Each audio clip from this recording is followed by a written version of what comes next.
ബഹുമാന്യരായ സഹോദരന്മാരെ, സഹോദരിമാരെ, അല്ലാഹു റബ്ബുൽ ഇസ്സത്തിൻ്റെ കൽപ്പനാ നിർദ്ദേശങ്ങൾ ജീവിതത്തിൻ്റെ മുഴുവൻ മേഖലകളിലും പാലിക്കണമെന്ന് എന്നോടെന്ന പോലെ നിങ്ങളോടും ഉപദേശിക്കുകയാണ്. ഊസീക്കും വ ഇയ്യായ ബിത്തഖ്വല്ലാഹ്. അൽഹംദുലില്ലാ സുമ്മ അൽഹംദുലില്ലാ.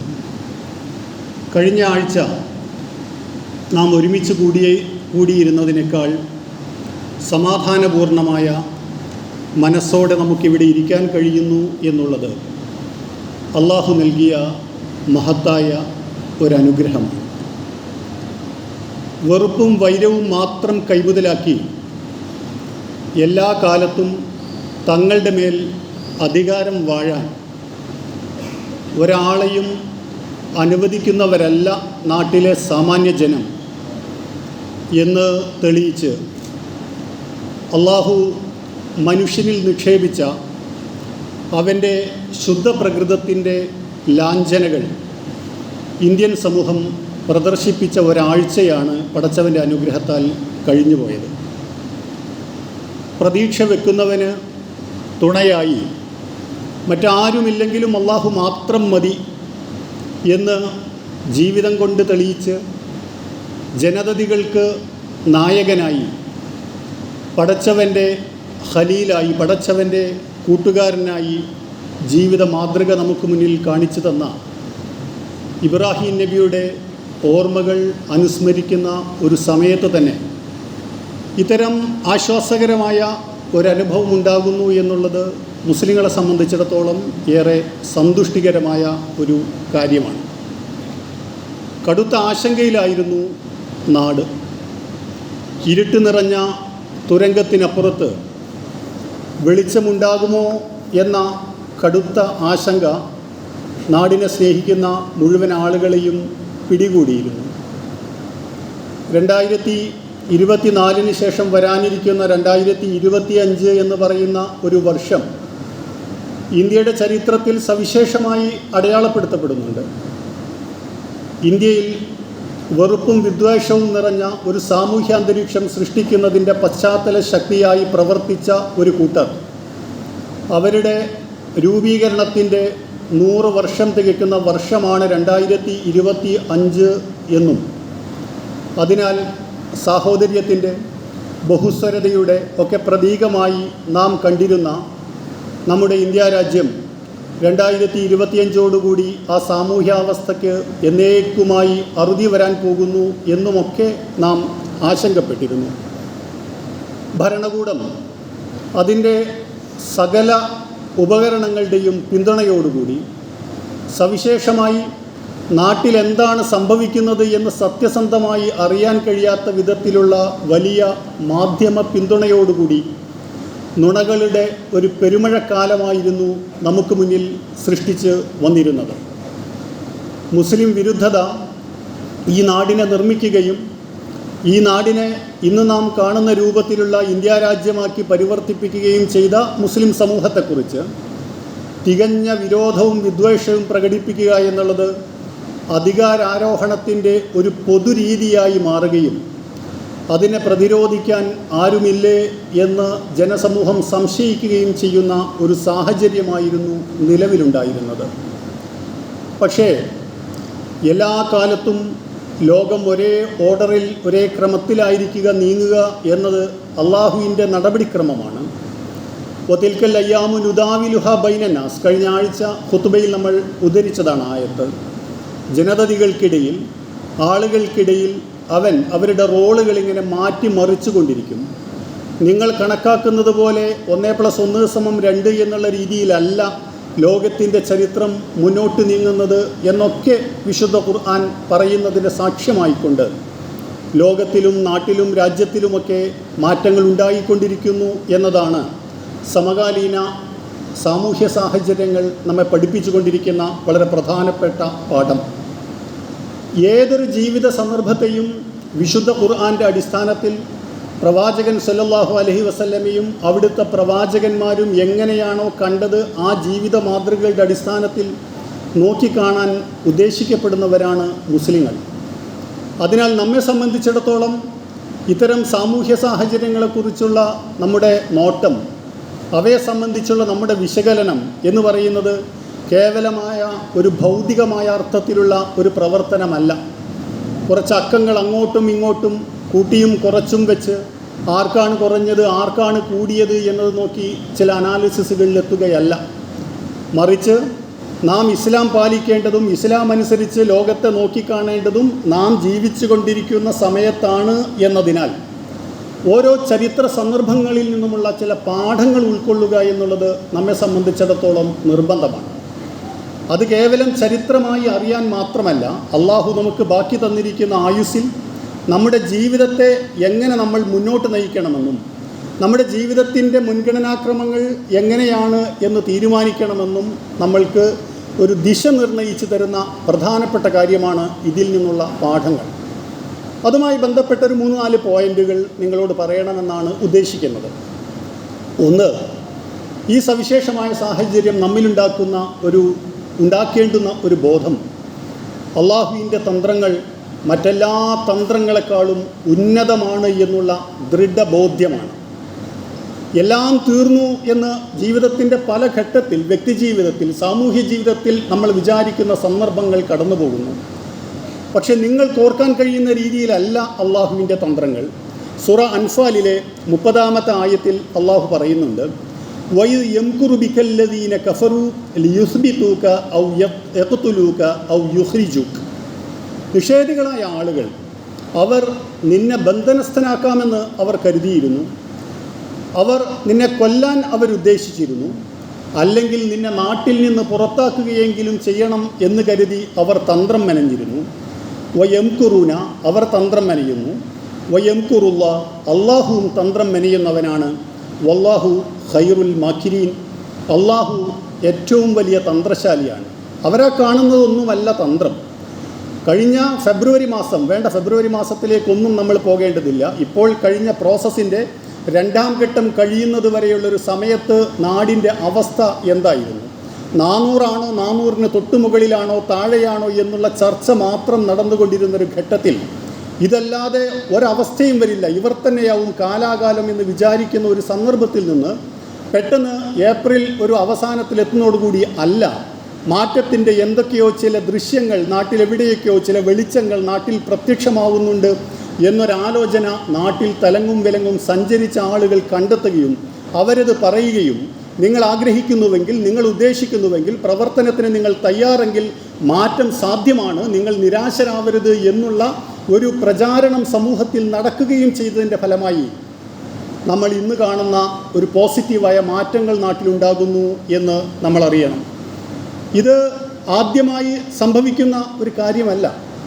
അതാണ് അള്ളാഹു പറയുന്നുണ്ട്, നിങ്ങളെപ്പോഴും നിങ്ങൾ കഴിഞ്ഞകാല ചരിത്രത്തിലേക്ക് നിങ്ങൾ തിരിഞ്ഞു നോക്കണം. സകല ഏകാധിപതികളും വിചാരിച്ചത് കാലാകാലം നമ്മൾ ഭരിക്കും എന്നാണ്. ഇന്നലെ വരെ കഴിഞ്ഞതുപോലെയല്ല, ഇന്ന് വളരെ പെട്ടെന്ന് തന്നെ മാറിപ്പോകുന്ന ചരിത്ര സന്ദർഭങ്ങളുണ്ടാകുന്നു. ഹിറ്റ്ലറുടെ ആത്മഹത്യയെക്കുറിച്ച് നമ്മൾ പറയാറുണ്ട്. ഹിറ്റ്ലർ ആത്മഹത്യ ചെയ്യുമെന്ന് 2ാം ലോക മഹായുദ്ധം നടന്നുകൊണ്ടിരിക്കുന്ന സന്ദർഭത്തിൽ പോലും ആളുകൾക്ക് വളരെ പെട്ടെന്ന് പറയാൻ കഴിയുന്ന ഒരു സാഹചര്യമായിരുന്നില്ല. പക്ഷേ ഹിറ്റ്ലർ പോയതോടുകൂടി പിന്നീട് ഹിറ്റ്ലറെ എങ്ങനെയാണ് സമൂഹം കണ്ടത് എന്ന് നമുക്കറിയാം. വ്യക്തി മാത്രമല്ല, സാമ്രാജ്യങ്ങൾ നമ്മുടെ കണ്ണിൻ്റെ മുന്നിൽ സംഭവിച്ചത്. സോവിയറ്റ് യൂണിയൻ്റെ തകർച്ച, 10-70 വർഷക്കാലം അള്ളാഹുവിൻ്റെയോ ദീനിൻ്റെയോ യാതൊരു കൊടിയടയാളവും സമ്മതിക്കാതെ ജനങ്ങളെ സപ്രസ് ചെയ്തുകൊണ്ട് ഉരുക്കുമുഷ്ടി ഉപയോഗിച്ച് ഒരു സാമ്രാജ്യം ലോകത്തിൻ്റെ 1/3 ഭാഗവും തങ്ങളുടെ കീഴിലാക്കിയ സമയത്ത് ലോകത്തിനൊന്നും അറിയാൻ കഴിഞ്ഞില്ല എന്താണ് അതിൻ്റെ ഉള്ളിൽ നടന്നുകൊണ്ടിരിക്കുന്നത് എന്നുള്ളത്. സോവിയറ്റ് ലാൻഡും സോവിയറ്റ് നാടും പോലുള്ള പ്രചരണ മാധ്യമങ്ങൾ വഴി മുഴുവൻ ലോകത്തും പ്രചരിപ്പിക്കപ്പെട്ട മഹിതമായ ചിത്രങ്ങൾ മാത്രമാണ് സത്യമെന്ന് നമ്മൾ തെറ്റിദ്ധരിച്ചു. പക്ഷേ 1989, 90, 91 എന്ന 2 വർഷത്തെ കാലയളവിൽ ഇങ്ങനെ ലോകത്തിലെ വലിയ മേധാശക്തിയായി നിലനിന്നിരുന്ന ഒരു രാജ്യം നമ്മുടെ മാപ്പുകളിൽ നിന്ന് പൂർണ്ണമായും അപ്രത്യക്ഷമാവുന്ന രീതിയിൽ നമ്മുടെ കൺമുന്നിൽ ലോകത്ത് സംഭവിച്ചിട്ടുണ്ടെങ്കിൽ, ലോകത്തെല്ലാ കാലത്തും സംഭവിക്കുന്ന തുടരുന്ന അള്ളാഹുവിൻ്റെ ഒരു ജീവിതക്രമമാണ് ഇത് എന്ന ധാരണയും ബോധവും നമ്മൾക്കുണ്ടാവണം എന്നാണ് നാം ഇതിൽ നിന്ന് മനസ്സിലാക്കേണ്ടത്. അള്ളാഹു തന്ത്രങ്ങൾ മെനയുന്നു. ഞാൻ കഴിഞ്ഞ ആഴ്ച പറഞ്ഞിരുന്നു, നമ്മൾ ആഗ്രഹിക്കുന്നത് പോലെയല്ല അള്ളാഹുവിൻ്റെ നടപടിക്രമം എന്ന് പറയുന്നത്. ഭരണത്തിൽ നിന്ന് വെറുപ്പിൻ്റെ ശക്തികൾ പൂർണ്ണമായും പുറത്തു പോകുന്നതിന് പകരം എന്തിനെയാണോ എതിർത്തത്, എന്ത് പറഞ്ഞുകൊണ്ടാണോ ഈ സമൂഹത്തിൽ വെറുപ്പ് ധാരാളം പ്രചരിപ്പിക്കാൻ കഴിഞ്ഞ 2 മാസം ശ്രമിച്ചത്, മുസ്ലിം സംവരണം എന്ന് പറയുന്നത് ഈ രാജ്യത്തിൻ്റെ തകർച്ചയാണെന്നും രാജ്യത്തിലെ ബാക്കിയുള്ള ആളുകളുടെ മുഴുവൻ സംവരണവും എടുത്ത് മുസ്ലിങ്ങളായ ആളുകൾക്ക് കൊടുക്കാൻ പോകുന്നു എന്നുമുള്ള പ്രചരണം നടത്തിയിടത്ത് ആ മുസ്ലിം സംവരണം ഉപയോഗിച്ച് അധികാരത്തിലെത്തിയ ആളുകളുടെ കൂടെ തന്നെ ഭരണം നടത്തേണ്ടുന്ന ഒരവസ്ഥയിലേക്ക് ഇത്തരം വെറുപ്പിൻ്റെ ശക്തികളെ മാറ്റുക എന്നുള്ളത് അള്ളാഹുവിൻ്റെ ഒരു നടപടിക്രമമായി നമ്മൾ മനസ്സിലാക്കണം. കാരണം നമ്മെ സംബന്ധിച്ചിടത്തോളം പടച്ചവൻ്റെ തീരുമാനമില്ലാതെ ഒന്നും നടപ്പിലാകുന്നില്ല എന്നുള്ള ബോധത്തിൽ നിന്നുകൊണ്ടാണ് കാര്യങ്ങളെ നാം കാണേണ്ടത്. ഇതാണ് ഈ വിഷയത്തിലുള്ള നമ്മുടെ ഒന്നാമത്തെ കാര്യം. രണ്ടാമത്, അള്ളാഹുവിൽ ഭരമേൽപ്പിച്ചുകൊണ്ട് ക്ഷമയോടുകൂടിയുള്ള പ്രവർത്തനങ്ങളെന്ന് പറയുന്നത് വ്യക്തിയുടെ സമൂഹത്തിൻ്റെ ജീവിതത്തിൽ വളരെ പ്രധാനപ്പെട്ട ഒന്നാണ് എന്നുള്ളതാണ്. ആളുകൾ വളരെ പെട്ടെന്ന് നിരാശരായി പോകും, വളരെ പെട്ടെന്ന് ആധി, പേടി, പരിഭ്രാന്തി അവരെ പിടികൂടും. കാരണം അധികാരം മുഴുവനുള്ളത് അവരുടെ അടുത്താണ്. 2000 കൊല്ലത്തെ 4000 കൊല്ലത്തെ പാരമ്പര്യമുണ്ട് അവർക്ക്. അവർ നമ്മളെ എന്തെങ്കിലും ചെയ്യാൻ ഉദ്ദേശിച്ചു കഴിഞ്ഞാൽ ഒന്നും ചെയ്യാൻ പറ്റുകയില്ലല്ലോ എന്ന തോന്നലുണ്ടാകും. അങ്ങനെയൊരു തോന്നലുണ്ടായ ഒരു സമൂഹത്തെ വിശുദ്ധ ഖുർആൻ ധാരാളമായി പരിചയപ്പെടുത്തുന്നുണ്ട്. ബനൂ ഇസ്രായേൽ സമൂഹത്തെക്കുറിച്ച് ഏറ്റവും കൂടുതൽ പ്രാവശ്യം പരാമർശിക്കപ്പെട്ട പ്രവാചകൻ മൂസാ നബി അലൈഹിസ്സലാം ആകുന്നത് തന്നെ യഥാർത്ഥത്തിൽ മൂസാ നബിയുടെ ജീവിതത്തിൽ നിന്ന്, ജീവിതത്തിൻ്റെ വ്യത്യസ്ത ഘട്ടങ്ങളെ എങ്ങനെയാണ് മുസ്ലിം സമൂഹം അഡ്രസ്സ് ചെയ്യേണ്ടത് എന്ന് നമുക്ക് പാഠങ്ങളുണ്ട് എന്നുള്ളത് കൊണ്ടാണ്. മൂസാ നബിയുടെ കാലത്തും ഇതുപോലെ അധികാരത്തിൻ്റെ മുഷ്കുപയോഗിച്ച് ഫിർഔൻ എന്ന് പറയുന്ന ലോകം കണ്ട ഏറ്റവും വലിയ സർവാധിപതി, ഏകാധിപതി ആളുകളെ പിടികൂടാൻ ശ്രമിച്ചപ്പോൾ ആളുകൾ പേടിച്ചു. ഞാനില്ല എന്ന് പറഞ്ഞു, ഞങ്ങളില്ല എന്ന് പറഞ്ഞു. ആ സന്ദർഭം വിവരിച്ചുകൊണ്ട് സൂറ യൂനുസിൽ 83-ാമത്തെ ആയത്തിൽ അള്ളാഹു പറയുന്നു, ഫമാ ആമന ലി മൂസ ഇല്ലാ ദുരിയത്തും മിൻ ഖൗമിഹി അലാ ഖൗഫിൻ മിൻ ഫിർഔന വമലഇഹിം അൻ യഫ്തിനഹു. മൂസയിൽ വിശ്വസിച്ചില്ല, മൂസാ നബിയിൽ വിശ്വസിച്ചില്ല. ആ സമൂഹത്തിലെ കുറച്ച് ചെറുപ്പക്കാർ, ചെറിയ കുട്ടികൾ, അവർ ചെയ്യുന്നത് വിവരക്കേടാണെന്ന് ആളുകൾ പറഞ്ഞു. ഏതു വലിയ മേധാശക്തിയോടാണ് നിങ്ങൾ എതിരിടാൻ പോകുന്നത് എന്ന് പ്രായമായവരും പക്വതയാർന്നവരും ചോദിച്ചു. കാരണം അവർ എന്തുകൊണ്ട് ഭയപ്പെട്ടു? ജീവിതാനുഭവങ്ങളിൽ നിന്നുകൊണ്ട് അവർ സംസാരിച്ചു. ഫിറൗനും ഫിറൗൻ്റെ ആളുകളും ഫിറൗൻ്റെ സന്നാഹങ്ങളും കൂടി തങ്ങളെ പീഡിപ്പിക്കും എന്ന് അവർ ഭയപ്പെട്ടു. വൈന ഫിറൗന ലആലിൻ ഫിൽ അർളി, ഫിറൗൻ ഭയങ്കര അഹങ്കാരിയായ ഒരാളായിരുന്നു ദുനിയാവിൽ. വൈനഹു ലമിനൽ മുസ്രിഫീൻ, അവൻ അതിര് കവിഞ്ഞ ആളുകളിൽ പെട്ടവനുമായിരുന്നു എന്ന് പറയുന്നു വിശുദ്ധ ഖുർആൻ. അപ്പോൾ മൂസാ നബിയുടെ പ്രതികരണം എന്തായിരുന്നു? വിശ്വാസികളായ ആളുകൾ നമ്മളിങ്ങനെ പേടിച്ചു പോകുന്നല്ലോ എന്ന് പറഞ്ഞു കഴിഞ്ഞപ്പോൾ വഖാല മൂസ യാ ഖൗമി ഇൻ കുൻതും ആമൻതും ബില്ലാഹി ഫഅലൈഹി തവക്കലു ഇൻ കുൻതും മുസ്ലിമീൻ. നിങ്ങൾ എന്തിനാണ് ഭയപ്പെടുന്നത് എന്ന് മൂസാ നബി അലൈഹിസ്സലാമയ്ക്കും മനസ്സിൽ ഭയം തോന്നാത്തത് കൊണ്ടല്ല. വിശുദ്ധ ഖുർആൻ പറയുന്നുണ്ട് പല സന്ദർഭങ്ങളിൽ മൂസാ നബിക്കും ഭയം തോന്നുന്നുണ്ട്. പക്ഷെ ഭയം ഇങ്ങനെ ആളുകളോട് പറഞ്ഞുകൊണ്ടിരിക്കുക, നിരാശ ഇങ്ങനെ പറഞ്ഞുകൊണ്ടിരിക്കുക എന്നുള്ളതല്ല ഒരു പ്രബോധകൻ എന്നുള്ള രീതിയിൽ, ഒരു പ്രവാചകൻ എന്നുള്ള രീതിയിൽ, ഒരു സമൂഹത്തെ നയിക്കേണ്ടുന്ന ആൾ എന്നുള്ള രീതിയിലുള്ള റോള്. അതിനാൽ മൂസാ നബി ആളുകളോട് പറഞ്ഞു, ഇൻ കുന്തും ആമൻതും ബില്ലാഹി വ അലൈഹി തവക്കലു ഇൻ കുന്തും മുസ്ലിമീൻ. നിങ്ങൾ അള്ളാഹുവിൽ വിശ്വസിക്കുന്നു എന്നാണല്ലോ നിങ്ങളുടെ അവകാശവാദം. അള്ളാഹുവിനെപ്പറ്റി, അള്ളാഹുവിൻ്റെ സിഫത്തുകൾ എന്താണ് എന്ന് കൃത്യമായി മദ്രസ കാലത്തെ പഠിക്കുന്ന ആളുകളാണല്ലോ നമ്മൾ. അത് നമ്മളോട് ചോദിക്കുകയാണെങ്കിൽ, നിങ്ങൾ അള്ളാഹുവിൽ ഉറച്ച് വിശ്വസിക്കുന്നുവെങ്കിൽ, നിങ്ങൾ മുസ്ലിങ്ങളെങ്കിൽ, നിങ്ങൾ ജീവിതം അള്ളാഹുവിൻ്റെ മാർഗത്തിൽ വഴി നടത്താമെന്ന് വാഗ്ദാനം ചെയ്തവരാണെങ്കിൽ നിങ്ങൾ അള്ളാഹുവിൽ നിങ്ങൾ ഭരമേൽപ്പിക്കൂ എന്നാണ് പറയുന്നത്. പേടിച്ചു പോയെങ്കിലും അവർ പറഞ്ഞു, ശരിയാണ് മൂസ, താങ്കൾ പറയുന്നത് പോലെ അള്ളാഹുവിൽ ഞങ്ങൾ ഭരമേൽപ്പിക്കാം. ഫഖാലു അലല്ലാഹി തവക്കൽന, അവർ പറഞ്ഞു ഞങ്ങൾ അള്ളാഹുവിൽ ഭരമേൽപ്പിച്ചിരിക്കുന്നു. റബ്ബനാ ലാ തജഅൽനാ ഫിത്നതൻ ലിൽ ഖൗമിൽ ളാലിമീൻ. അവരുടെ പ്രാർത്ഥന അതായിരുന്നു, പടച്ചവനെ നീ ധിക്കാരികളായ അക്രമികളായ ആളുകൾക്ക് നീ പരീക്ഷണപാത്രമാക്കി മാറ്റല്ലേ ഞങ്ങളെ, അവരുടെ മർദ്ദനത്തിൻ്റെ ഉപകരണമാക്കി മാറ്റല്ലേ ഞങ്ങളെ. കാരണം ഞങ്ങൾ സാധാരണക്കാരായ മനുഷ്യന്മാരാണ്. ഇവരുടെ ഈ പീഡനങ്ങൾ, ഇവരുടെ ഈ മർദ്ദനങ്ങൾ, ഇതൊന്നും സഹിക്കാൻ ഞങ്ങളെ കൊണ്ട് കഴിയില്ല എന്ന് വരും. മാനുഷികമായൊരവസ്ഥയാണത്. അതിനാൽ അവർ അള്ളാഹുവിനോട് ഞങ്ങളെ നീ പരീക്ഷണപാത്രമാക്കല്ലേ ഈ ഭീകരരായ ആളുകൾക്ക് എന്നവർ പ്രാർത്ഥിച്ചു. വനജ്ജിന ബിറഹ്മതിക മിനൽ ഖൗമിൽ കാഫിരീൻ. അതിനാൽ നീ നിൻ്റെ കാരുണ്യത്തിൽ, ഞങ്ങളുടെ പ്രവർത്തനം എവിടെ എത്തുമെന്ന് ഞങ്ങൾക്കറിഞ്ഞുകൂടാ, ഞങ്ങൾ എന്ത് ചെയ്യാനാണ്, ഞങ്ങളെക്കൊണ്ട് കഴിയുന്ന കാര്യങ്ങളൊക്കെ ഞങ്ങൾ ചെയ്തു നോക്കുന്നുണ്ട്, പക്ഷേ എങ്കിലും ഞങ്ങൾക്ക് പേടി തോന്നുന്നു. അതിനാൽ നീ നിൻ്റെ കാരുണ്യത്താൽ നീ ഞങ്ങളെ ഈ അക്രമികളുടെ മർദ്ദനങ്ങളിൽ നിന്ന് നീ ഞങ്ങളെ രക്ഷിക്കണേ എന്ന് പ്രാർത്ഥിക്കുകയാണ്. ആ പ്രാർത്ഥനയ്ക്ക് അള്ളാഹു നൽകുന്ന ഉത്തരത്തിൻ്റെ ഫലമായിക്കൊണ്ടാണ് ഫിറൗൻ തൻ്റെ സകലവിധ സന്നാഹങ്ങളോടും കൂടി ബാക്കിൽ ഫിറൗനും മുന്നിൽ ചെങ്കടലും എന്നുള്ള ഒരു അവസ്ഥയിൽ വന്നു നിൽക്കുന്ന സമയത്ത് അള്ളാഹു ഉണ്ട് നമ്മുടെ കൂടെ, നിങ്ങൾ ഇറങ്ങൂ എന്ന് പറഞ്ഞ് തൻ്റെ കൂടെയുള്ള സമൂഹത്തെ കൂടെ നടത്താൻ വേണ്ടി മൂസാ നബിക്ക് കഴിഞ്ഞത്.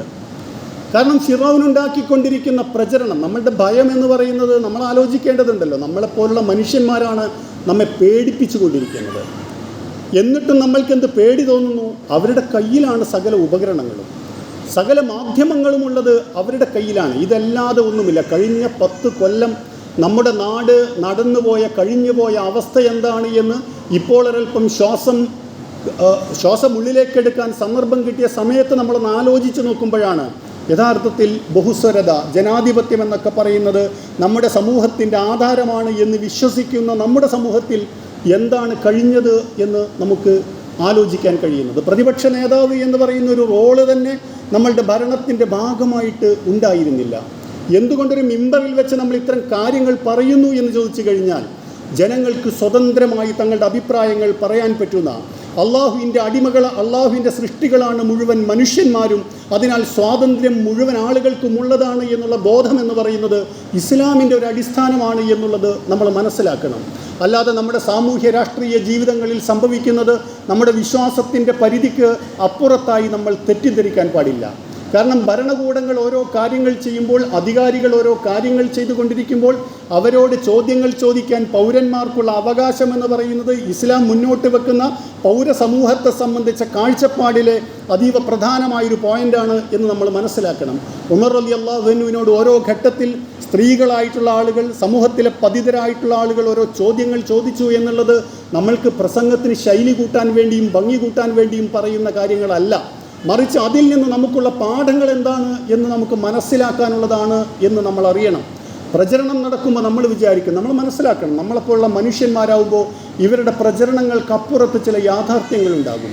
തെരഞ്ഞെടുപ്പിൽ മാത്രമല്ലല്ലോ, തെരഞ്ഞെടുപ്പ് കഴിഞ്ഞതിന് ശേഷം വന്നിരുന്ന പ്രചരണങ്ങൾ എന്തായിരുന്നു? എക്സിറ്റ് പോൾ എന്നുള്ള നിലക്ക് പ്രചരിപ്പിക്കപ്പെട്ടത് എന്തായിരുന്നു? അവിടെയും തീർന്നില്ല.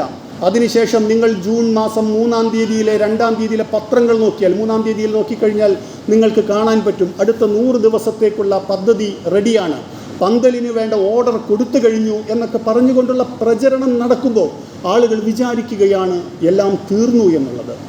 മുസ്ലിമായ ഒരാളെ സംബന്ധിച്ചിടത്തോളം ഇത്തരം കാര്യങ്ങളെ കാണുമ്പോൾ അവൻ ഓർക്കേണ്ടത് എല്ലാറ്റിനും അപ്പുറം അള്ളാഹുവിൻ്റെ ഒരു പ്ലാനിങ് ഉണ്ടാകുന്നു എന്നുള്ളതാണ് ഇതിലെ 2ാമത്തെ വളരെ പ്രധാനപ്പെട്ട പാഠം.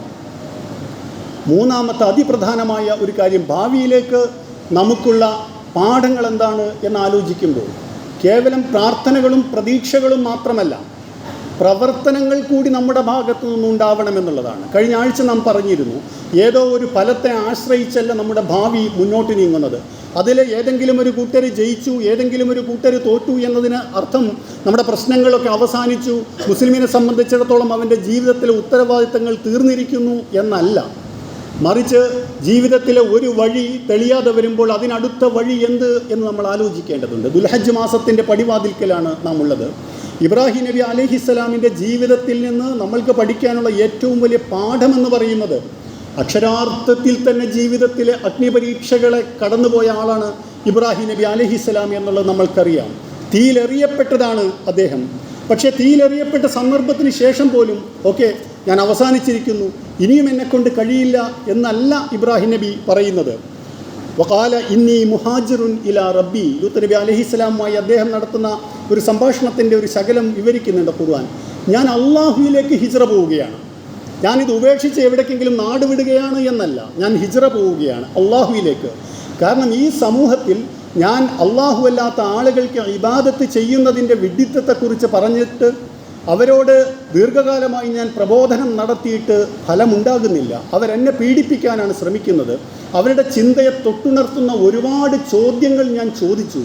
പക്ഷേ ജനങ്ങൾക്ക് അള്ളാഹു അല്ലാത്ത ആളുകൾക്ക് ഇബാദത്ത് ചെയ്യാൻ തീരുമാനിച്ചാൽ, കേവലം ആരാധന മാത്രമല്ല, തങ്ങളുടെ ജീവിതത്തിൻ്റെ സകലതും ഇയാളാണ് എന്ന് നമ്മെപ്പോലുള്ളൊരു മനുഷ്യനെപ്പറ്റി ആളുകൾ തീരുമാനിച്ചു കഴിഞ്ഞാൽ, അല്ലെങ്കിൽ കല്ലും മരവുമാകുന്ന വിഗ്രഹത്തെക്കുറിച്ച് ആളുകൾ തീരുമാനിച്ചു കഴിഞ്ഞാൽ, പിന്നെ അവരുടെ കോമൺ സെൻസ് വർക്ക് ചെയ്യുകയില്ല. ഭരണകൂടം തങ്ങൾക്ക് എന്താണ് തരുന്നത് എന്ന ചോദ്യത്തിന് ഉത്തരമുണ്ടാവുകയില്ല. തങ്ങൾക്കൊന്നും കിട്ടിയില്ലെങ്കിലും കുഴപ്പമില്ല, ഇയാൾ തന്നെയാണ് പടച്ചവനെന്ന് മറ്റുള്ള ആളുകൾക്കും അയാൾക്ക് സ്വയവും തോന്നുന്ന ഒരവസ്ഥ മനുഷ്യ ചരിത്രത്തിൻ്റെ പല ഘട്ടങ്ങളിലുണ്ടായിട്ടുണ്ട് എന്നുള്ളത് നമ്മൾ അറിയണം. അന്ന് നമ്മൾ വിചാരിക്കും അതൊക്കെ 6-ാം നൂറ്റാണ്ടിൽ അല്ലെങ്കിൽ 5-ാം നൂറ്റാണ്ടിൽ അല്ലെങ്കിൽ BC-യിൽ കമ്മ്യൂണിക്കേഷൻ ടെക്നോളജിയും വിദ്യാഭ്യാസവും സാങ്കേതിക വിദ്യയും ടെലികമ്മ്യൂണിക്കേഷനൊന്നും ഇത്രമാത്രം ഡെവലപ്പ് ചെയ്യാത്തൊരു സമയത്ത് മാത്രം അല്ല. മനുഷ്യ ജീവിതത്തിൻ്റെ ഓരോ ഘട്ടത്തിൽ നമ്മുടെ കൺമുന്നിൽ നമ്മൾ കണ്ടതാണ്. 21-ാം നൂറ്റാണ്ടിൽ ഞാൻ പടച്ചവനാണെന്നോ ഞാൻ പടച്ചവൻ്റെ അവതാരമാണെന്നോ പറഞ്ഞ ഒരു ഭരണാധികാരിക്ക് നമ്മുടെ മുന്നിൽ എഴുന്നേറ്റ് നിൽക്കാൻ കഴിയുന്നു എന്നുള്ളത് വിശുദ്ധ ഖുർആൻ ചൂണ്ടിക്കാണിക്കുന്ന ജീവിതത്തെ സംബന്ധിച്ച കാഴ്ചപ്പാടുകൾ ഖിയാമത്ത് നാൾ വരെ നമ്മളെ സംബന്ധിച്ചിടത്തോളം പാഠം നൽകുന്നതാണ് എന്ന ബോധമാണ് നമ്മൾക്ക് ഉണ്ടാവേണ്ടത്. ഇബ്രാഹിം നബിയെ ആളുകൾ അഗ്നിയിലെറിയാൻ തീരുമാനിക്കുന്നുണ്ട്. ഖാലു ബിനൂ ലഹു ബുനിയാനൻ വൽഖൂഹു ഫിൽ ജഹീം. നിങ്ങളൊരു തീച്ചൂളയുണ്ടാക്കൂ, എന്നിട്ട് ഇബ്രാഹീമിനെ, കാരണം ഇവനെ വെച്ചുകൊണ്ടിരിക്കാൻ പറ്റില്ലല്ലോ, കാരണം ഇവനിങ്ങനെ നമ്മളുടെ ബാപ്പകാരണവന്മാർ കാലങ്ങളായി ചെയ്തുകൊണ്ടിരിക്കുന്ന കാര്യങ്ങൾ എതിർക്കുകയാണല്ലോ, നാട്ടിൽ കുഴപ്പമുണ്ടാക്കുകയാണല്ലോ, നമ്മുടെ വിഗ്രഹങ്ങളെ തകർക്കാൻ ശ്രമിക്കുകയാണല്ലോ. അതിനാൽ വലിയൊരു തീച്ചൂളയുണ്ടായിട്ട് അവനെ എറിഞ്ഞു കളയൂ, അവനതിൽ എരിഞ്ഞു പോകട്ടെ എന്ന് പറയുകയാണ്. എന്നിട്ട് അള്ളാഹ് പറയാണ് ഫഅറാദു ബിഹി കൈദൻ ഫജഅൽനാഹുമുൽ അസ്ഫലീൻ. പക്ഷേ എന്താണ് സംഭവിച്ചത്? അവർ വലിയ കുതന്ത്രം മെനഞ്ഞു. പരീക്ഷണത്തിൻ്റെ തീച്ചൂളകൾ ഒരുക്കി അതിൽ ഇബ്രാഹീമിനെ അങ്ങ് മുക്കിക്കളഞ്ഞു കഴിഞ്ഞാൽ ഇബ്രാഹിം കരിഞ്ഞു പോകുമെന്നാണ് അവർ കരുതിയത്. ഫജഅൽനാഹുമുൽ അസ്ഫലീൻ. പക്ഷെ ആരാണ് അധമന്മാരായി മാറിയത് എന്നുള്ളത് അന്നത്തെ കഥ മാത്രമല്ല. നിങ്ങൾ ആലോചിച്ച് നോക്കൂ, ഇന്ന് ലോകത്തിലെ മൊത്തം ജനസംഖ്യയുടെ 60% കൂടുതൽ ആളുകൾ ഇബ്രാഹിം നബി അലൈഹിസ്സലാമിൻ്റെ പാരമ്പര്യം അവകാശപ്പെടുന്നവരായി മാറി എന്നുള്ള ഒരു മാറ്റം ലോകത്ത് സംഭവിച്ചിട്ടുണ്ടെങ്കിൽ അള്ളാഹു പ്രവാചകന്മാരെയല്ല, സത്യത്തിൻ്റെ വക്താക്കളെയല്ല, അവരുടെ ശത്രുപക്ഷത്ത് നിലയുറപ്പിക്കുന്ന ആളുകളെ അധമന്മാരാക്കി മാറ്റുക എന്നുള്ളത് അള്ളാഹുവിൻ്റെ നടപടിക്രമമാണ് എന്നാണ് പറയുന്നത്. അപ്പോൾ ആ പരീക്ഷണം കഴിഞ്ഞതിന് ശേഷം വീണ്ടും ഇബ്രാഹിം നബി പറയുകയാണ് വഖാല ഇന്നി ദാഹിബുൻ ഇലാ റബ്ബി സയഹ്ദീൻ. ഈ നാട്ടിൽ ഞാൻ നിൽക്കുന്നില്ല, പക്ഷേ എൻ്റെ പ്രബോധനത്തിൻ്റെ പ്രവർത്തനങ്ങൾ അവസാനിപ്പിക്കാൻ ഞാൻ ഒരുക്കമല്ല. അതിനാൽ ഞാൻ എൻ്റെ റബ്ബിലേക്ക്, എൻ്റെ റബ്ബ് നിശ്ചയിക്കുന്നിടത്തേക്ക് ഞാൻ പോവുകയാണ്. റബ്ബ് എനിക്ക് സന്മാർഗം കാണിച്ചു തന്നേക്കുമെന്ന് പറഞ്ഞുകൊണ്ട് ഈജിപ്തിൽ പോകുന്നു. അവിടെ നിന്നും പരീക്ഷണങ്ങൾ ഇല്ലാതിരിക്കുന്നില്ല. ഭാര്യ സാറാ ബീവിയെ തട്ടിയെടുക്കാൻ അവിടുത്തെ രാജാവ് ശ്രമിക്കുന്ന സന്ദർഭമുണ്ട്. അള്ളാഹു അവിടെയും സഹായിക്കുന്നു. പിന്നീട് അവിടെ നിന്ന് ഫലസ്തീനിലേക്ക് പോകുന്നു.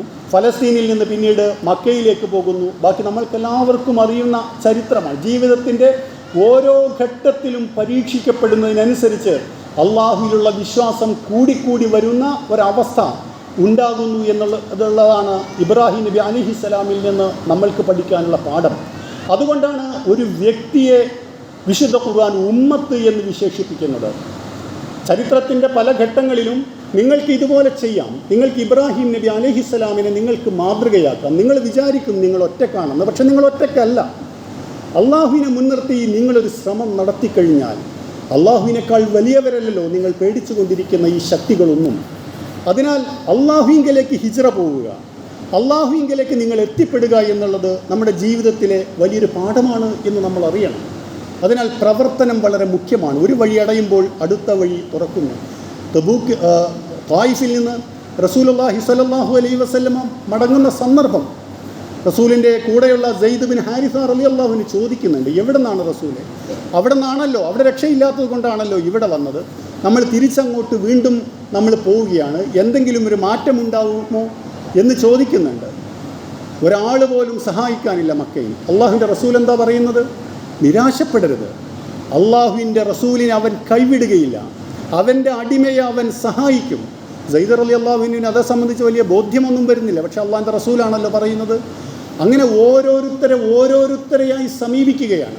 2014 കഴിഞ്ഞു, 19 കഴിഞ്ഞു, 24 മുഴുവൻ തീർന്നു. ഇനി നമ്മൾക്ക് ഇപ്പോൾ വേണ്ട 29 ആലോചിക്കാമെന്ന അവസ്ഥയായിരുന്നു 1.5 മാസം മുമ്പ് നമ്മുടെ നാട്ടിൽ നിലവിലുണ്ടായിരുന്നത്. പക്ഷേ വിശ്വാസികളെ സംബന്ധിച്ചിടത്തോളം അങ്ങനെ മാറ്റിവെച്ച് പോകേണ്ടതല്ല ഓരോ സമയങ്ങളിലും ചെയ്യേണ്ട കാര്യങ്ങൾ എന്നുള്ളത് നാം മനസ്സിലാക്കണം. അങ്ങനെ ആദ്യത്തെ ആളോട് സഹായം അർത്ഥിച്ചു, അഖ്നസ് ബിൻ ശുറൈഖിനോട്. കിട്ടിയില്ലല്ലോ അള്ളാഹുവിൻ്റെ റസൂലിന്. സുഹൈൽ ബിൻ അമ്രിനോട് ചോദിച്ചു, കിട്ടിയില്ലല്ലോ അള്ളാഹുവിൻ്റെ റസൂലിന്. മൂന്നാമത് വന്ന മുത്തൈം ബിൻ അദിയാണ്, മുസ്ലിം അല്ലാത്ത മുത്തൈം ബിൻ അദിയാണ് പിന്നീട് 1.5 കൊല്ലക്കാലം അള്ളാഹുവിൻ്റെ റസൂലിന് സഹായം ചെയ്യുന്നത്. അതിനാൽ ഇനി മുത്തൈമിൻ്റെ സഹായം കിട്ടി, ഇനി ഞാൻ പ്രത്യേകിച്ചൊന്നും ചെയ്യേണ്ടതില്ല, എൻ്റെ പ്രബോധന പ്രവർത്തനങ്ങളൊക്കെ തൽക്കാലം ഞാൻ ഹോൾട്ടാക്കാമെന്ന് വിചാരിക്കുകയല്ല അള്ളാഹുവിൻ്റെ റസൂൽ ചെയ്യുന്നത്. പകരം അപ്പോഴും അന്വേഷിച്ചു കൊണ്ടിരിക്കുകയാണ്, എൻ്റെ പ്രബോധനത്തിൻ്റെ വിജയസാധ്യത ഏത് സമൂഹത്തിലാണുള്ളത്, ആ സമൂഹത്തിലേക്ക് എനിക്ക് എങ്ങനെ എത്തിപ്പെടാൻ കഴിയും എന്ന് വിചാരിക്കുന്നിടത്താണ് ഹജ്ജിൻ്റെ വേളയിൽ ഓരോ ഗോത്രങ്ങളെ കാണുകയാണ്. വലിയ വലിയ ഗോത്രങ്ങൾ, കിന്ത പോലുള്ള വലിയ വലിയ ഗോത്രങ്ങൾ കണ്ടീഷൻ വെച്ചു. അള്ളാഹിൻ്റെ റസൂൽ പറഞ്ഞു, അങ്ങനെ കണ്ടീഷണലായിട്ട് എനിക്ക് നിങ്ങളുമായി പ്രബോധന പ്രവർത്തനത്തിൽ ഏർപ്പെടാൻ കഴിയുകയില്ല. ഔസ് ഹസ്റജ് എന്ന് പറയുന്ന മദീനയിൽ നിന്ന് വന്ന ഗോത്രങ്ങളെന്ന് പറഞ്ഞാൽ ഒരു ടെൻറ്റ് കെട്ടി താമസിക്കാൻ പോലും ആളില്ലാത്ത വിധം വളരെ ചെറിയൊരു സംഘമായിരുന്നു. പക്ഷെ ആ ചെറിയ സംഘത്തിൽ പ്രതീക്ഷയർപ്പിച്ചുകൊണ്ട് അള്ളാഹുവിൻ്റെ റസൂല് അവരോട് സംസാരിച്ചു തുടങ്ങിയതിൻ്റെ ഫലമാണ് ഇന്ന് അള്ളാഹുവിൻ്റെ അനുഗ്രഹത്താൽ ലോകത്തിൻ്റെ വിവിധ ഭാഗങ്ങളിൽ നമ്മെപ്പോലുള്ള ആളുകൾക്ക് അള്ളാഹുവിനെക്കുറിച്ചും അവൻ്റെ റസൂലിനെക്കുറിച്ചും സംസാരിച്ചുകൊണ്ട് ഇങ്ങനെ ഒരുമിച്ചിരിക്കാൻ കഴിയുന്നത് എന്ന് നമ്മൾ അറിയണം. അതിനാൽ നമ്മൾ നടത്തിക്കൊണ്ടിരിക്കുന്ന ഒരുപക്ഷെ ചെറുത് എന്ന് നമ്മൾക്ക് തോന്നുന്ന ഒരു പ്രവർത്തനവും ചെറുതല്ല എന്ന് നമ്മൾ തിരിച്ചറിയുക എന്നുള്ളതാണ് ഇതിലെ വലിയ പ്രവർത്തനം. ആളുകൾ ചോദിക്കുന്നു, ഉത്തർപ്രദേശിൽ എന്താണ് സംഭവിച്ചത്? നമ്മൾക്ക് പലപ്പോഴും പുച്ഛമാണ് അവിടെയുള്ള ആളുകളെക്കുറിച്ച്. നമ്മൾക്ക് വലിയ വിദ്യാഭ്യാസമാണ് എന്നാണ് നമ്മൾ വിചാരിക്കുന്നത്. വിദ്യാഭ്യാസത്തിലെ ഏറ്റവും വലിയ വിദ്യാഭ്യാസം എന്ന് പറയുന്നത് യഥാർത്ഥത്തിൽ ഒരു മനുഷ്യൻ എന്നുള്ള രീതിയിൽ എനിക്ക് എന്താണ് അനുഭവിക്കാൻ കഴിയുന്നത്, എൻ്റെ സമസൃഷ്ടികൾക്ക് എന്താണ് അനുഭവിക്കാൻ കഴിയുന്നത് എന്നുള്ള വിദ്യാഭ്യാസമാണ്. നമ്മൾ ഇന്ന് അവിടെ കണ്ടുകൊണ്ടിരിക്കുന്ന മാറ്റങ്ങൾ വളരെ പെട്ടെന്നുണ്ടായതല്ല. മറിച്ച് ആളുകൾ വലിയ വലിയ ബഹളങ്ങൾ വെച്ച് പ്രവർത്തനങ്ങൾ നടത്തുന്നതിന് പകരം മുസ്ലിം സമുദായം ഏറ്റവും കൂടുതൽ എണ്ണത്തിൽ കൂടുതലുള്ള സംസ്ഥാനങ്ങളിലൊന്നാണ് അവിടെ ഈ ഒരു രംഗത്തിന് മുന്നോടിയായി നടന്ന പ്രവർത്തനങ്ങൾ വളരെ കൃത്യമായി കഴിഞ്ഞ പ്രാവശ്യങ്ങളിൽ സംഭവിച്ചിട്ടുള്ളതുപോലെ നമ്മളുടെ വോട്ടുകൾ അങ്ങനെ പലതായി ചിതറി അങ്ങനെ ഇന്ത്യൻ സമൂഹത്തിൻ്റെ തന്നെ ശത്രുപക്ഷത്ത് നിലയുറപ്പിച്ച വെറുപ്പിൻ്റെ ശക്തികൾ വരരുത് എന്ന് തീരുമാനിച്ചുകൊണ്ട് കൃത്യമായി രേഖപ്പെടുത്തിയതിൻ്റെ കൂടി ഫലമാണ് അവിടെ നടന്ന ശാന്തമായ മൗനമായ പ്രവർത്തനങ്ങളുടെ കൂടി ഫലമാണ് എന്നുള്ളത് നമ്മൾ അറിയേണ്ടതുണ്ട്. അതിനാൽ പ്രചരണങ്ങളിൽ കുടുങ്ങി ബേജാറാകരുത്. കാരണം അള്ളാഹുവിനോട് നമ്മളെപ്പോഴും പറഞ്ഞുകൊണ്ടിരിക്കണം, പടച്ചവനെ ഇതാണ് ഞങ്ങളുടെ ഒരു പെർസെപ്ഷൻ, ഞങ്ങൾക്കുണ്ടാക്കപ്പെട്ടുകൊണ്ടിരിക്കുന്ന ഒരു തോന്നൽ. കാരണം നമ്മുടെ പെർസെപ്ഷൻ, നമ്മുടെ തോന്നൽ എന്ന് പറയുന്നത് വെറുതെ ഉണ്ടാവുന്നതല്ല. നമ്മൾക്ക് കിട്ടുന്ന ഇൻപുട്ടുകൾ മുഴുവൻ ഈ വെറുപ്പിൻ്റെ ശക്തികൾ തരുന്നതാകുമ്പോൾ നമ്മൾ ഭയചകിതരായി പോകും. മാനുഷികമാണ്. അതിനാൽ പടച്ചവനെ യഥാർത്ഥ ചിത്രമെന്ത് എന്ന് നിനക്കറിയാം, അതിനാൽ നമുക്കുള്ള വഴികൾ നീ കാണിച്ചു തരണം എന്ന് പറയാൻ നമ്മെ സംബന്ധിച്ചിടത്തോളം കഴിയേണ്ടതുണ്ട്. കേവലം കിട്ടുന്ന ഒരു ചെറിയ ആശ്വാസത്തിൻ്റെ പേരിൽ നാലാമത്തെ കാര്യം എനിക്ക് പറയാനുള്ളത്, എല്ലാം ഭദ്രമായി എന്ന് നമ്മൾ കരുതരുത്. കാരണം നമ്മുടെ ജീവിതം എന്ന് പറയുന്നത് ജീവിതത്തിൻ്റെ അവസാനം വരെ നമ്മൾക്ക് പ്രവർത്തിക്കാനുള്ളതാണ്. ഈ തെരഞ്ഞെടുപ്പ് നമ്മുടെ മുന്നിൽ വെക്കുന്ന വളരെ വലിയ മറ്റൊരു ചിത്രം കൂടി നമ്മൾ അറിയണം. വളരെ ചെറിയ സ്വിങ്ങാണ്, വോട്ടിൻ്റെ കാര്യത്തിലുള്ള ചെറിയ ചെറിയ വ്യത്യാസങ്ങളുടെ പുറത്താണ് ഭരണങ്ങൾ മാറി വരുന്നത് നമ്മുടെ നാട്ടിൽ എന്ന് നമ്മൾ അറിയണം. അപ്പോഴും നമ്മൾ മനസ്സിലാക്കേണ്ടത്, ഇവിടെ രേഖപ്പെടുത്തപ്പെട്ട വോട്ടുകളിൽ 25 വയസ്സിന് താഴെയുള്ള ആളുകളുടെ വോട്ടുകളുടെ കണക്ക് ഇന്നത്തെ ദ ഹിന്ദു പത്രം പ്രസിദ്ധീകരിച്ചിട്ടുണ്ട്. 39% ആളുകൾ, ഏറ്റവും കൂടിയ ശതമാനം ആളുകൾ ഈ വെറുപ്പും വൈരവും നാട്ടിലുണ്ടാവട്ടെ എന്ന് വിചാരിക്കുന്ന ആളുകൾക്ക് വോട്ട് ചെയ്യുന്നൊരവസ്ഥ നമ്മുടെ നാട്ടിലുണ്ട് എന്ന് നമ്മൾ അറിയണം.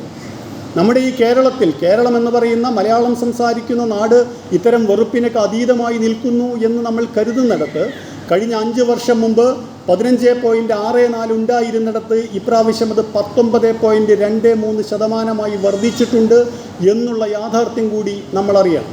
അതിൽ നല്ലൊരു ശതമാനം പ്രചരണപരമായ കാരണങ്ങളാൽ ആ കൂട്ടത്തിൽ പോകുന്നതാണ് എന്നറിയുമ്പോൾ തന്നെ അതൊന്നും നമ്മുടെ നാട്ടിലില്ലല്ലോ, വിദ്യാഭ്യാസമില്ലാത്ത മറ്റിടത്താണല്ലോ സംഭവിക്കുക എന്ന് അഭിമാനിക്കുന്ന മലയാള നാട്ടിൽ, അതായത് ഞാനും നിങ്ങളും വസിക്കുന്ന ഈ നാട്ടിൽ അങ്ങനെ സംഭവിക്കുന്നു എന്നുള്ളത് സമൂഹം നേരിടുന്നൊരു പ്രശ്നമായി നമ്മൾ മനസ്സിലാക്കേണ്ടതുണ്ട്. അതിനാൽ ജനങ്ങളിലേക്ക് ഇറങ്ങാൻ നമ്മെ സംബന്ധിച്ചിടത്തോളം ബാധ്യതയുണ്ട്. ആര് ചൂണ്ടിക്കാണിച്ചാണ് നിങ്ങൾ ഈ വെറുപ്പ് പറഞ്ഞുകൊണ്ടിരിക്കുന്നത് എന്ന് ചോദിക്കാൻ നമ്മൾക്ക് കഴിയേണ്ടതുണ്ട്. ഈ മുസ്ലിം സമൂഹം, ഞാൻ എപ്പോഴും പറയാറുണ്ട്, നമ്മുടെ ഖുത്ബകളിൽ നമ്മൾ പറയുന്നൊരു കാര്യമാണ്, ഈ നാടിനെ സൃഷ്ടിച്ചവരാണ്, ഈ നാട്ടിൽ മനുഷ്യർ തമ്മിലുള്ള സ്നേഹമെന്ത് എന്ന് പഠിപ്പിച്ചവരാണ്, ഈ നാട്ടിലെ പട്ടിണി മാറ്റുന്നതിൽ വലിയ പങ്ക് വഹിച്ചവരാണ്. ഇതറിയുന്നവരാണല്ലോ നമ്മൾ. നോർത്ത് ഇന്ത്യ പോലെയല്ലല്ലോ നമ്മുടെ കേരളം എന്ന് പറയുന്നത്. വ്യത്യസ്ത മതസമൂഹങ്ങൾ, വിശ്വാസികൾ ഒന്നായി ജീവിക്കുന്ന, വേറെ വേറെ ഗല്ലികളിൽ ജീവിക്കുന്ന നാടല്ല നമ്മുടേത്. അങ്ങനെയൊരു നാട്ടിൽ എന്തോ നിങ്ങളുടെ കൺമുന്നിലുള്ള യാഥാർത്ഥ്യങ്ങളെ ഒഴിവാക്കിക്കൊണ്ട് എന്തോ പ്രചരണപരമായ കാര്യങ്ങളെ ആണോ നിങ്ങൾ വിശ്വസിക്കുന്നത്?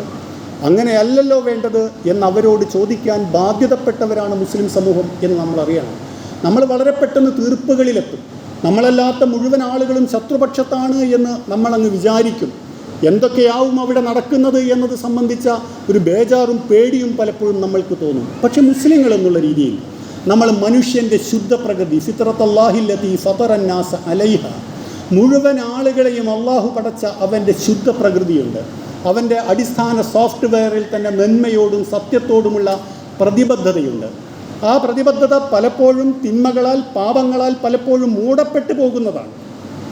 അതിന് പകരം അവരിൽ എരിഞ്ഞുകൊണ്ടിരിക്കുന്ന ആ നന്മയുടെ കനലിനെ ഊതി അതിനെ കത്തിക്കാനുള്ള ഒരു പ്രവർത്തനം നമ്മുടെ ഭാഗത്തു നിന്ന് ഉണ്ടാവേണ്ടതുണ്ട്. നമ്മളെപ്പോഴും ആളുകളെ ഒറ്റയടിക്ക് ചാപ്പ കുത്തരുത്. എല്ലാം ശത്രുക്കളുടെ ആളുകളാണ്. അത് വളരെ എളുപ്പമാണ് നമ്മെ സംബന്ധിച്ച് വിചാരിക്കാൻ. പക്ഷേ അള്ളാഹുവിൻ്റെ റസൂല് അങ്ങനെ ഒരു കാലത്തും വിചാരിച്ചില്ല എന്നുള്ളത് നമ്മളറിയണം. റസൂലിൻ്റെ ശത്രുക്കളെ പറ്റി റസൂലിൻ്റെ മക്കാ ജീവിതവുമായി ബന്ധപ്പെട്ട് ആലോചിച്ച് കഴിഞ്ഞാൽ വളരെ ദുഷ്ടന്മാരായ ശത്രുക്കളുണ്ട്. ഒരു കാരണവശാലും നമ്മൾക്ക് പൊറുപ്പിക്കാൻ കഴിയാത്ത അള്ളാഹുവിൻ്റെ റസൂലിനോട് അങ്ങേയറ്റം നിന്ദ്യമായി പെരുമാറിയ ഉഖബ ബിൻ അബി മുഅയ്ത്തിനെ പോലുള്ള ആളുകൾ റസൂലിൻ്റെ മേൽ റസൂൽ സുജൂദിലായിരിക്കുന്ന സമയത്ത് ഒട്ടകത്തിൻ്റെ കുടൽമാല, ചീഞ്ഞളിഞ്ഞ കുടൽമാല കൊണ്ടുവന്നിട്ട ആളുണ്ട്. 7 വയസ്സുകാരിയായ ഫാത്തിമ ബീവി റളിയല്ലാഹു അൻഹ അത് കണ്ട് കരഞ്ഞു വരുന്ന ഒരു സന്ദർഭം ചരിത്രത്തിൽ നമ്മൾക്ക് കാണാൻ കഴിയും. പക്ഷെ അത് കാണുമ്പോൾ പൊട്ടിച്ചിരിക്കുന്ന ഉഖബയെപ്പോലുള്ള ദുഷ്ടന്മാരായ ശത്രുക്കളുണ്ട്. എൻ്റെ സമൂഹത്തിലെ ഫിറൗനാണ് അയാൾ എന്ന് അള്ളാഹുവിൻ്റെ റസൂൽ വിശേഷിപ്പിച്ച അബൂ ജഹലുണ്ട്. പക്ഷെ അവർ മാത്രമല്ലല്ലോ, റസൂലിൻ്റെ എതിർപക്ഷത്ത് നിലയുറപ്പിച്ചിരുന്ന ഉത്ബ ബിൻ അബി റബിയയെ നമ്മൾക്കറിയാം. ഉത്ബ ബദറിലെ മുശ്രിക്കുകളുടെ പക്ഷത്ത് യുദ്ധം ചെയ്ത് മരിച്ചു പോകുന്ന ആളാണ്. പക്ഷെ ബദർ യുദ്ധം ഇല്ലാതാക്കാൻ അയാൾ ഒരുപാട് ശ്രമിക്കുന്നുണ്ട്. അള്ളാഹുവിൻ്റെ റസൂല് അത് കണ്ട് അള്ളാഹുവിൻ്റെ റസൂല് പറയുന്നുണ്ട്, യുദ്ധം തുടങ്ങുന്നതിന് മുമ്പ് അവരുടെ പക്ഷത്തുള്ള ആ ചുവന്ന ഒട്ടകപ്പുറത്തിരിക്കുന്ന ആൾ മാന്യനായ മനുഷ്യൻ പറയുന്നത് അവർ കേട്ടിരുന്നുവെങ്കിൽ അവർക്കെത്ര നന്നാകുമായിരുന്നു എന്ന് ചോദിക്കുന്നുണ്ട്. എന്തിനാണ് മുഹമ്മദേനി നമ്മുടെ കുടുംബങ്ങൾക്കിടയിൽ ഇങ്ങനെ പ്രശ്നങ്ങൾ ഉണ്ടാക്കുന്നത്? നമ്മളൊക്കെ ഒരേ കുടുംബക്കാരല്ലേ, അതിനാൽ നമ്മൾക്കൊരു അഡ്ജസ്റ്റ്മെൻ്റ് ആയിക്കൂടെ? എന്തിനാണ് കുടുംബങ്ങൾക്കിടയിൽ കലഹമെന്ന് ചോദിച്ച റസൂലിനെ സമീപിക്കുന്നുണ്ട്. കോംപ്രമൈസ് ആകാമെന്ന് പറയുന്നുണ്ട്. അബൂ സുഫിയാൻ റസൂലിൻ്റെ ശത്രുവാണ്, പക്ഷെ മാന്യനായ ശത്രുവായിരുന്നു. അതുകൊണ്ടാണ് ഹിരാക്ലിയസ് എന്താണ് മുഹമ്മദ് കൊണ്ടുവന്ന സന്ദേശം എന്ന് ചോദിച്ചു കഴിഞ്ഞപ്പോൾ നുണ പറയണമെന്ന് ഞാൻ ആഗ്രഹിച്ചുവെങ്കിലും നുണയനായി അറിയപ്പെടാൻ ഞാൻ ആഗ്രഹിച്ചില്ല എന്ന് പറഞ്ഞ് റസൂലിനെക്കുറിച്ച് സത്യം പറയുന്നത് അബൂ സുഫിയാനാണ് എന്ന് നമുക്കറിയാം. മുത്തൈം ബിൻ അദീനെക്കുറിച്ച് നമ്മൾ നേരത്തെ പറഞ്ഞു കഴിഞ്ഞു, മുസ്ലിം ആകാതെ മരിച്ചു പോവുകയാണ്. ഇങ്ങനെ നമ്മളെല്ലാവരെയും ശത്രുക്കളാണ് എന്ന് വിചാരിക്കുന്ന പല സന്ദർഭങ്ങൾ ജീവിതത്തിൻ്റെ ഘട്ടത്തിൽ മുസ്ലിങ്ങളെ നിങ്ങളെ സംബന്ധിച്ചുണ്ടാകും. അത്തരം സന്ദർഭങ്ങളിൽ നിങ്ങൾ പ്രവാചകൻ്റെ ജീവിതത്തിലേക്ക് തിരിഞ്ഞു നോക്കാൻ നിങ്ങൾക്ക് കഴിയണം. അവിടെ നിന്ന് നിങ്ങൾ മാതൃകകൾ ഉൾക്കൊള്ളണം. നമുക്കൊന്നും ഇനി പ്രവർത്തിക്കാനില്ല, എല്ലാം തീരുമാനിച്ചു എന്ന് നിരാശയുടെ പടുകുഴിയിൽ നിങ്ങൾ വീണു പോകരുത് എന്നുള്ള പാഠമാണ് കഴിഞ്ഞുപോയ ഒരാഴ്ച ഇന്ത്യൻ മുസ്ലിങ്ങൾ എന്നുള്ള രീതിയിൽ നമ്മോട് പറയുന്നത് എന്നുള്ളത് നമ്മൾ അറിയണം. നമ്മുടെ ജീവിതത്തെ അള്ളാഹുവിനെ മുൻനിർത്തി നമ്മുടെ ജീവിതത്തെ മാറ്റിപ്പണിയാൻ, അവൻ്റെ പ്രവാചകൻ്റെ ജീവിതത്തെ മുൻനിർത്തി ജീവിതത്തെ പ്രതീക്ഷാപൂർവ്വം സമീപിക്കാൻ നമ്മൾക്ക് കഴിയേണ്ടതുണ്ട്. ദുൽഹജ്ജിലെ ആദ്യത്തെ 10 ദിവസങ്ങളിലൂടെ കഴിഞ്ഞു പോയിക്കൊണ്ടിരിക്കുകയാണ് നാം. അതിൻ്റെ പ്രാധാന്യം നമ്മൾക്കറിയാം. അതിൽ നാം സുന്നത്ത് നോമ്പ് നോൽക്കാറുണ്ട്. ദുൽഹജ്ജ് 9 അറഫയുമായി ബന്ധപ്പെട്ടുകൊണ്ടുള്ള നോമ്പ് അതീവ പ്രാധാന്യമർഹിക്കുന്ന ഒന്നാണ് എന്നുള്ളത് നമുക്കറിയാം. നമ്മൾ ബലിയിറക്കുന്നുണ്ട്. ബലിയിറക്കാത്ത ആളുകൾ, അതിനെക്കുറിച്ച് ഗൗരവതരമായി ആലോചിക്കാത്ത ആളുകൾ വളരെ പെട്ടെന്ന് തന്നെ അത്തരം പ്രൊജക്റ്റുകളിൽ പങ്കാളികളാവേണ്ടതുണ്ട്. അത് കേവലം നമ്മൾ പൈസ അയച്ചു കൊടുക്കുന്നു, നമ്മുടെ ഇടപാട് തീർക്കുന്നു എന്നതിനപ്പുറത്ത് നമ്മൾ കൂടി പങ്കാളികളാവുന്ന രീതിയിൽ തന്നെ അത്തരം ബലികർമ്മങ്ങൾ സംഘടിപ്പിക്കാൻ, അതിൻ്റെ സംഘാടകരാവാൻ കൂടി നമ്മൾക്ക് കഴിയേണ്ടതുണ്ട്.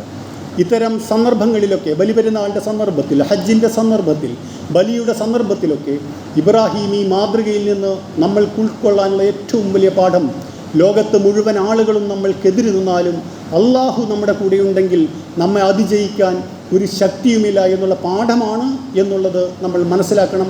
അപ്രകാരം ഇബ്രാഹീമി മാതൃക ഉൾക്കൊണ്ടുകൊണ്ട് ജീവിതത്തെ മാറ്റിപ്പണിയാൻ ശ്രമിക്കുന്ന സച്ചരിതരായ അടിമകളുടെ കൂട്ടത്തിൽ അള്ളാഹു റബ്ബുൽ ഇസ്സത്ത് നമ്മെ ഉൾപ്പെടുത്തി അനുഗ്രഹിക്കുമാറാകട്ടെ.